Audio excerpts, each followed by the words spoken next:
आज का टॉपिक है इन्वर्जन। इन्वर्जन क्या होता है, कहाँ पे यूज होता है, उसके बारे में देखेंगे। देखो क्या है ना कि जो इंट्रोगेटिव क्वेश्चन है उसमें भी उसमें भी इन्वर्जन का यूज होता है। ठीक है, जैसे सी इज रीडिंग, ये प्रेजेंट कंटिन्यूअस का सेंटेंस है।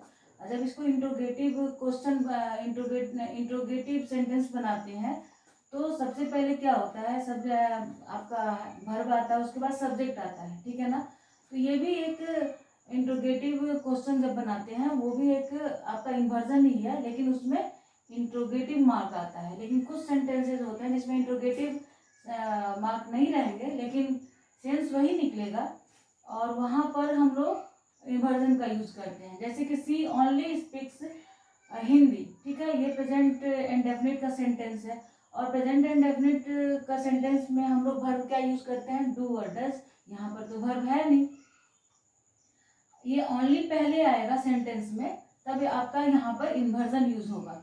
तो only Hindi does she speak.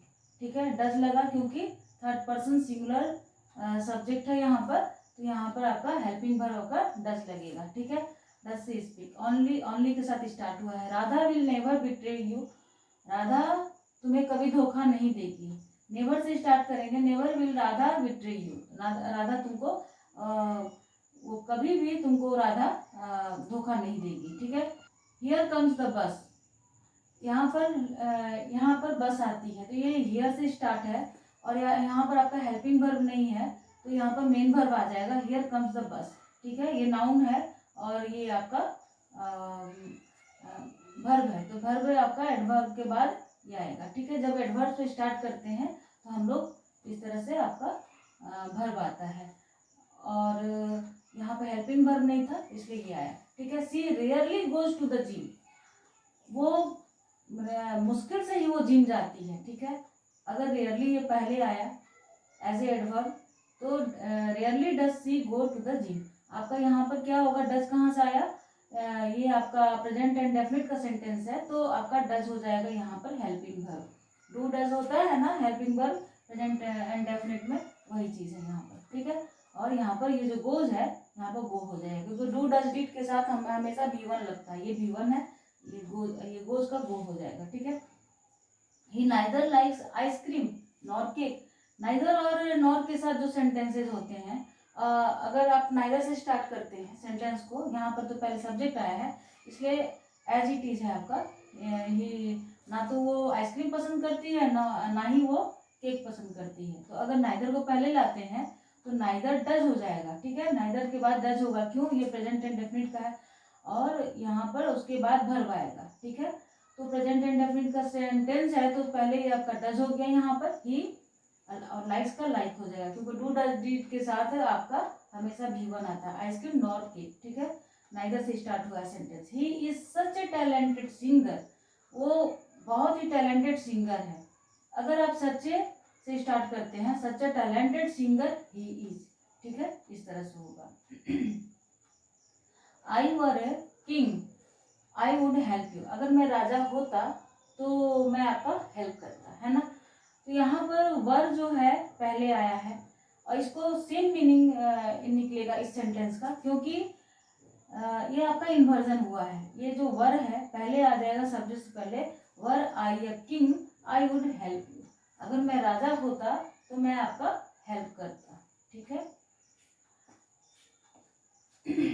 फिर no sooner did he arrive home then it started raining, जैसे ही वो घर पहुंचा तो वो क्या हुआ कि बारिश स्टार्ट हो गया। ठीक है, ये आपका पास्ट एंड डेफिनिट का सेंटेंस है, और नो सूनर के साथ आपका यहाँ पर डिड लगा है। ठीक है, क्योंकि पास्ट एंड डेफिनिट का है, यहाँ पर आपका एज ए हेल्पिंग वर्ब आया है इस सब्जेक्ट से बिफोर। ठीक है, he had hardly reached the school when it began to rain।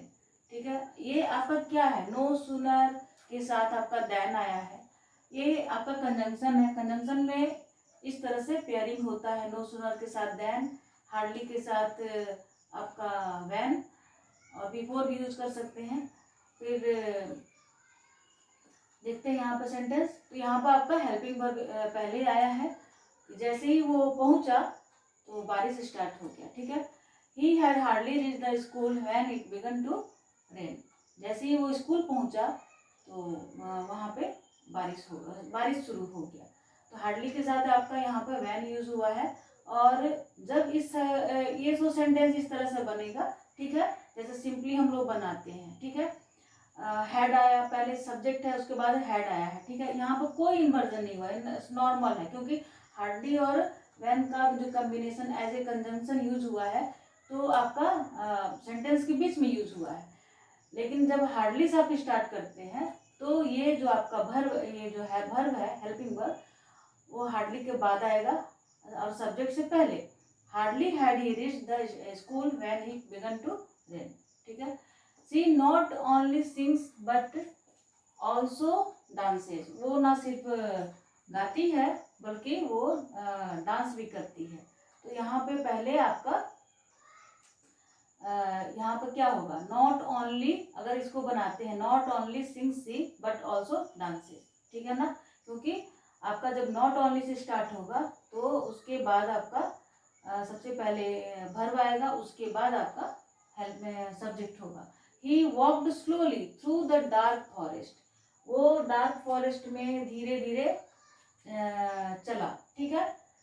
तो और ये एडवर्ब है, ये पहले आएगा, सेंटेंस से पहले आएगा, सेंटेंस की स्टार्टिंग में आता है। तो पहले क्या करेंगे, स्लोली को पहले लिखें, उसके बाद जो आपका वर्ब है उसके बाद वो आएगा सब्जेक्ट से पहले, क्योंकि यहाँ पर इन्वर्जन हुआ है। और स्टार्ट किस चीज़ से हुआ है, यहाँ पर आपका ये जो एडवर्ब है उससे स्टार्ट हुआ है, इसलिए आपका यहाँ पर पहले वर्ब आएगा, उसके बाद सब्जेक्ट आएगा।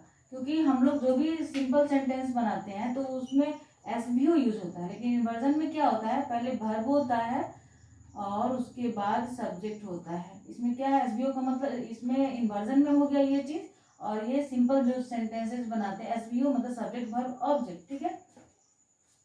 उसके बाद ये चीज़ होने के बाद, उसके बाद ये कब यूज होता है, जब कंजंक्शन स्टार्ट हो सेंटेंस के स्टार्टिंग में।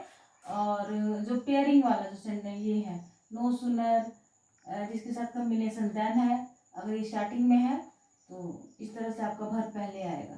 और हार्डली वाला भी है, जो हार्डली के साथ व्हेन का कॉम्बिनेशन होता है, इसलिए हार्डली पहले आया सेंटेंस के पहले, तो सब्जेक्ट से पहले आपका हेल्पिंग वर्ब आया है। फिर यहाँ पर आपका जैसे ये स्लोली है, स्लोली एडवर्ब है, एडवर्ब भी अगर स्टार्टिंग में आता है तो उसके पहले हम लोग क्या यूज करते हैं, पहले आपका एडवर्ब आएगा सेंटेंस में, उसके बाद वर्ब आएगा, ठीक है। यहाँ पर slowly walked he through the dark forest under no circumstances should he leave the job. उसको किसी भी परिस्थिति में उसको जॉब नहीं छोड़ना चाहिए था। तो अंडर नो सर्कमस्टांसेस, ये भी एक एडवर्ब है और ये स्टार्टिंग में आया है, तो सबसे पहले वर्ब आया है यहाँ पर, फिर सब्जेक्ट आया है, ठीक है। इन्वर्जन का मतलब यही होता है कि सबसे पहले वर्ब, उसके बाद आपका सब्जेक्ट रहेगा, लेकिन स्टार्टिंग ये सब चीज़ से होना चाहिए, इन सभी एडवर्ब कंजंक्शन से स्टार्ट होना चाहिए। Under no circumstances, slowly, hardly, scarcely, ठीक है। और कंबाइंड वाला जो ये कॉम्बिनेशन वाला जो आपका कंजंक्शन होता है, no sooner, then, hardly, hardly के साथ व्हेन यूज करते हैं, ठीक है ना, नॉट ओनली बट ऑल्सो, ठीक है।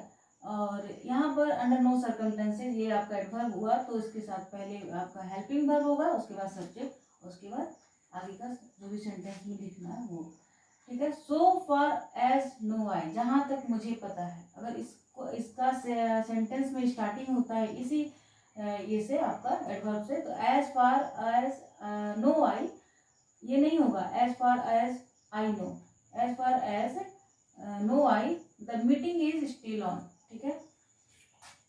The meeting is still on, अभी तक मीटिंग जारी है ना, the meeting is still on, ठीक है। If you had asked me, ये तो आप इससे काफी अवेयर होंगे इस सेंटेंस से और इस सेंटेंस से भी। If I were a king I would help you, ठीक है।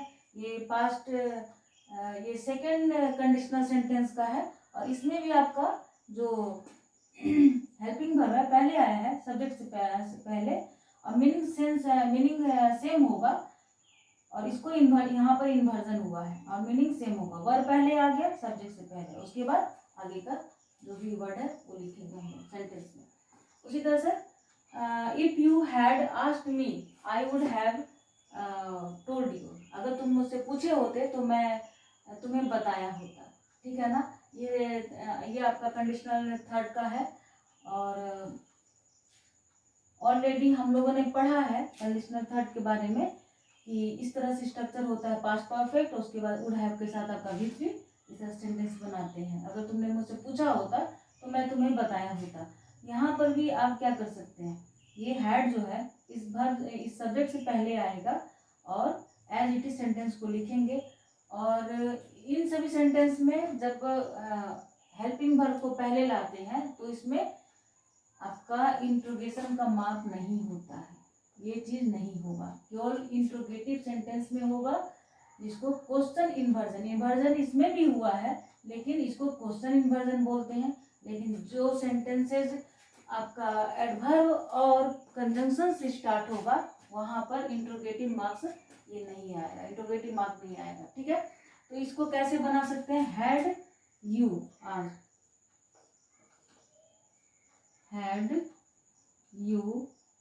आस्क्ड मी, ठीक है, I would have told you,